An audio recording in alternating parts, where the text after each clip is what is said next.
Hello guys, मेरा नाम advocate देशांक है। अब हम शुरू करेंगे बीएनएस के बारे में। जैसे आपको पता है 1 जुलाई से आपके नए कानून लागू होने जा रहे हैं, तो उसमें कई सारे चेंजेस आए हैं, कई सेक्शंस बदले हैं, कई नए सेक्शंस आए हैं और कई पुराने सेक्शंस में ही भी चेंजेस आए हैं। तो हम उनके बारे में डिस्कस करेंगे और उनके बारे में पढ़ेंगे और हम उनके ही तरीके से पढ़ेंगे और आपको मैं उसमें ये बताऊंगा कि कैसे आईपीसी में क्या क्या चेंजेस थे और अब बीएनएस में क्या चेंजेस आए हैं। तो उन दोनों के कंपेरिजन करके मैं आपको बताऊंगा। अब बात करते हैं आपका क्रिमिनल कॉन्स्पिरेसी। जानते हैं क्या क्या आईपीसी में इसमें चेंजेस आए हैं और अब बीएनएस में क्या चेंजेस है। पहले क्रिमिनल कॉन्स्पिरेसी आपका आईपीसी में 120 बी और 120 ए में था। 120 ए में उसकी डेफिनेशन थी, 120 बी में उसकी पनिशमेंट थी। अब यहाँ पर बीएनएस की बात करें तो सेक्शन 61 में ये आ चुका है। 61 में ही आपका पनिशमेंट और डेफिनेशन दोनों है। अब बात करते हैं बीएनएस के थ्रू जानते हैं कि आपका क्रिमिनल कॉन्स्पिरेसी होता क्या है। तो देखिए, दो या दो से ज्यादा लोग जब किसी इलीगल काम को करने के लिए या किसी ऑफेंस को करने के लिए एग्री होते हैं, सिंपल मतलब एग्री हो जाते हैं, यानी कि उनका वो प्लानिंग में शामिल ही हो जाते हैं, तभी आपका क्रिमिनल कॉन्स्पिरेसी में वो शामिल हो जाते हैं।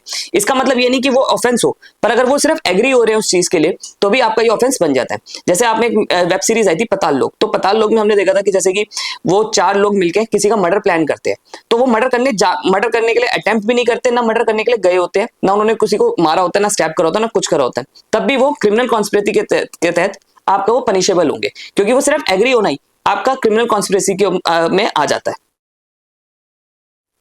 अब जानते हैं कब आपका क्रिमिनल कॉन्स्पिरेसी माना जाएगा, कब क्रिमिनल कॉन्स्पिरेसी नहीं माना जाएगा। तो पहले देखते हैं कि आपका जब 2 या 2 से ज्यादा लोग किसी ऑफेंस के लिए एग्री होते हैं तभी आपका ये क्रिमिनल कॉन्स्पिरेसी माना जाएगा, अदरवाइज नहीं माना जाएगा।